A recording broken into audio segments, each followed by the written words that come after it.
نورتوني في أول حلقة من سرداب القصص.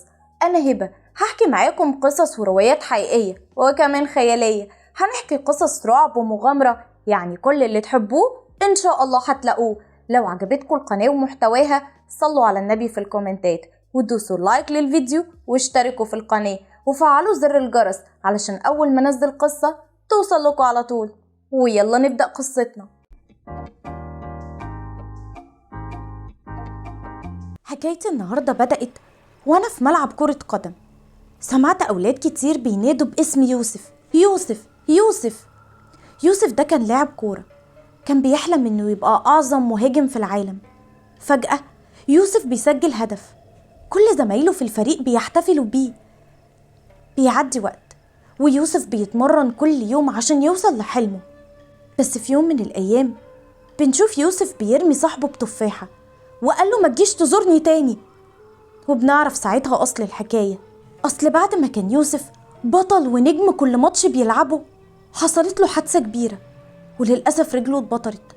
فضل وقت كبير في المستشفى، ومع ذلك صحابه في الفريق فضلوا فاكرينه، وقبل كل ماتش هيلعبوه بيبعتوله تذكرة الماتش عشان يحضر ويفك عن نفسه ويشوف أكتر حاجة بيحبها. بس يوسف ما كانش بيوافق، حالته النفسية كانت زي الزفت. مرت الأيام لحد ما جاء يوم الماتش النهائي. زمايل يوسف برضو بعتوله التذكرة، وكان عندهم أمل إنه يحضر الماتش ويشوف لحظة الفوز اللي كان بيحلم بيها.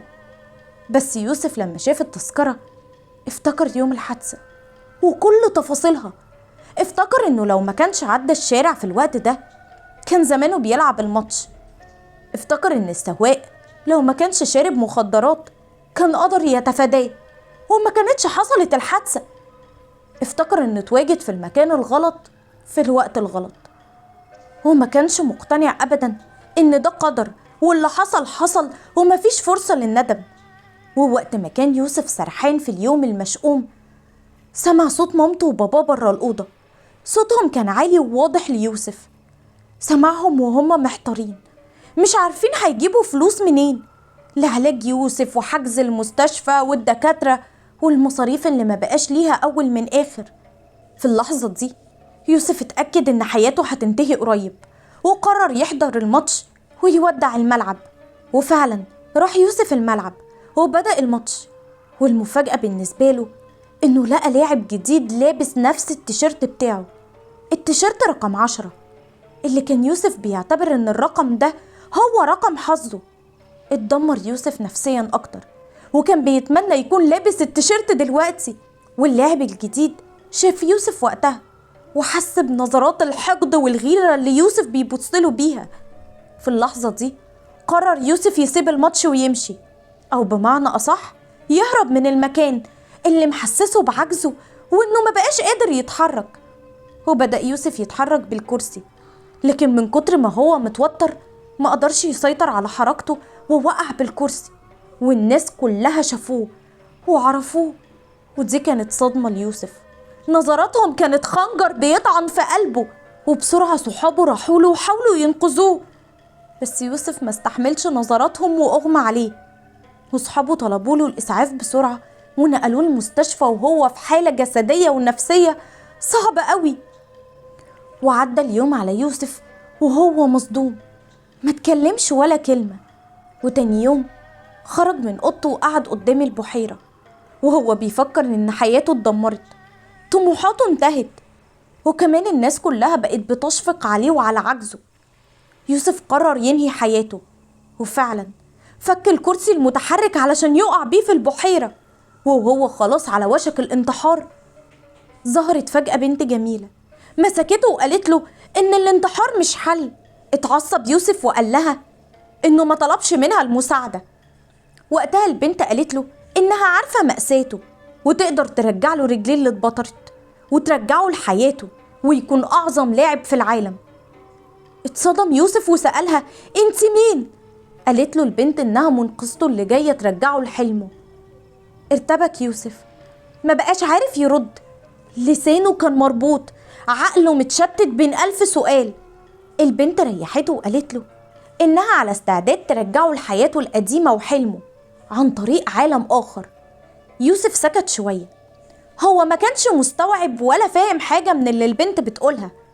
ساعتها البنت اديته مخدة وقالت له لازم ينام عليها كل يوم علشان يحلم انه عايش في حياته القديمة، وعرفته ان جسمه الحقيقي هيكون نايم على سريره في المستشفى.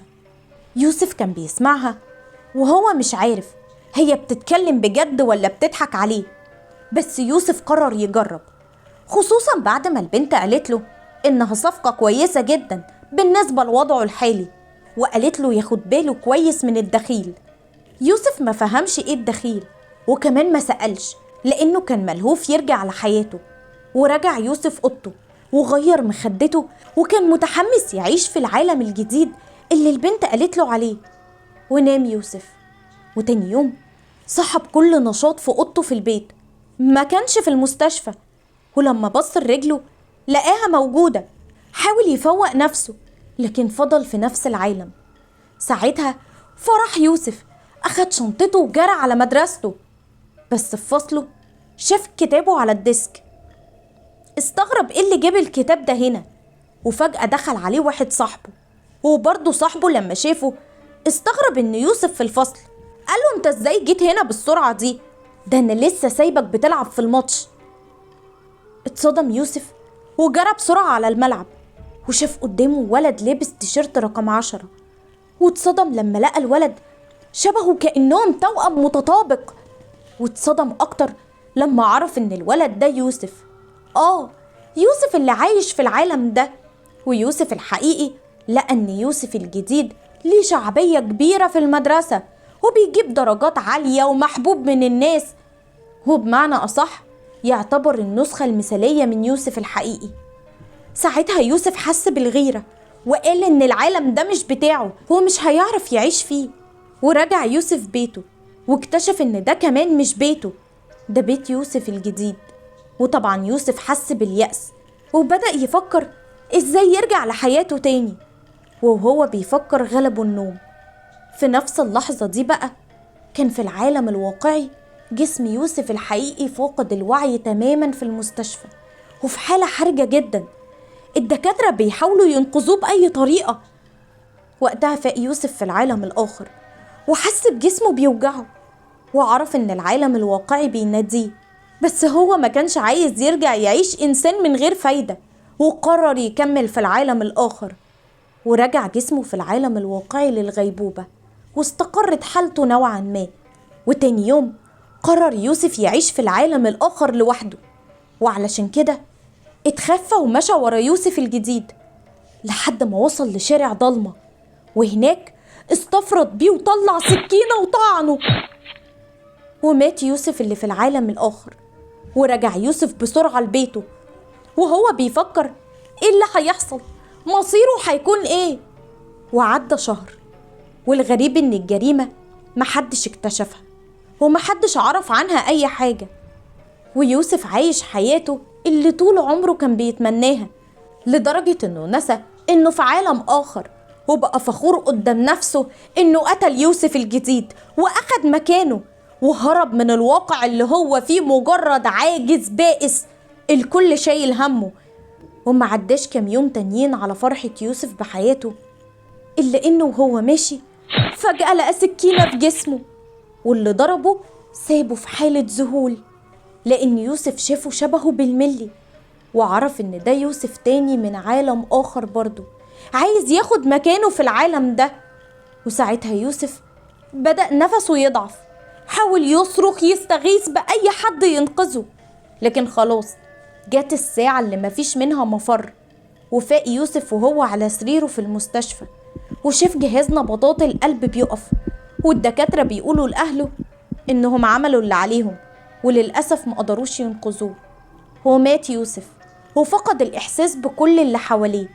وفجأة ظهرت البنت اللي أنقذته ونقلته للعالم الآخر، وكانت متضايقة على وفاة يوسف بالسرعة دي، وقالت إنها حذرته من الدخيل. ومشت البنت وراحت لعالم تاني تدور على ضحية جديدة. وبكده بتكون خلصت قصة النهاردة. لو عجبتكم القصة صلوا على النبي في الكومنتات، ودوسوا لايك للفيديو واشتراك في القناة، وفعلوا زر الجرس علشان أول ما نزل قصة جديدة توصل لكم على طول. ولو الفيديو ده وصل ل1000 لايك القصة الجديدة هتنزل لكم بكرة إن شاء الله.